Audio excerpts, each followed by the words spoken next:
पश्चिम बंगाल सरकार का शपथ ग्रहण कार्यक्रम शेड्यूल तय हो गया है। बंगाल में 9 मई को नई सरकार का शपथ ग्रहण समारोह होगा। बताया जा रहा है कि परेड ग्राउंड में कार्यक्रम होगा। इससे पहले 8 मई को दोपहर करीब 3 बजे के बाद बीजेपी विधायक दल की बैठक होगी, जिसमें नेता का चयन किया जाएगा। सरकार गठन की प्रक्रिया को आगे बढ़ाने के लिए बीजेपी ने केंद्रीय गृह मंत्री अमित शाह को केंद्रीय पर्यवेक्षक और ओडिशा के मुख्यमंत्री मोहन चरण मांझी को सह पर्यवेक्षक नियुक्त किया है। दोनों नेता नवनिर्वाचित विधायकों के साथ बैठकर मुख्यमंत्री और कैबिनेट के नामों पर अंतिम निर्णय लेंगे। बंगाल में नई सरकार के शपथ ग्रहण कार्यक्रम में पीएम मोदी शामिल होंगे। साथ ही बीजेपी शासित राज्यों के मुख्यमंत्री और बड़े नेता भी पहुंचेंगे। एक तरफ नई सरकार के शपथ ग्रहण की तैयारी है, तो दूसरी तरफ बंगाल में चुनाव खत्म होने के बाद हालात एक बार फिर तनावपूर्ण होते दिखाई दे रहे हैं। टीएमसी की करारी हार के बाद कानून व्यवस्था को चुनौती देने की घटनाएं सामने आने लगी हैं।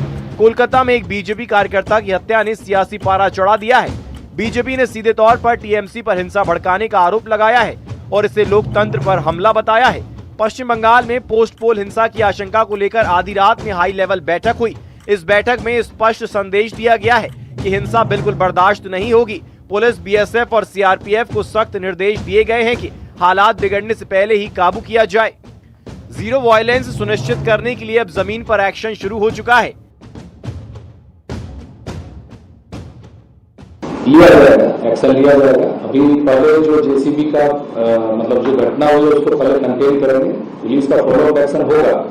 जो लोग पुलिस अफसर वहां थे और जिन्होंने एक्ट नहीं किया है, रिपोर्ट जनरेट होगा। जो कार्रवाई होगी है की जाएगी, बिल्कुल की जाएगी। Instructions have been issued and they have to comply with that. এটা মর্ডার হচ্ছে, এটা ইন্টারগ্রাম ডায়ালগ মতন আছে, কোনো পলিটিক্যাল কানেকশন নেই। কোন অ্যারেস্ট एक तरह अरेस्ट হয়েছে, ওখানে আরো নাম পাওয়া গেছে। হ্যাঁ, ডিটেইল হয়েছে।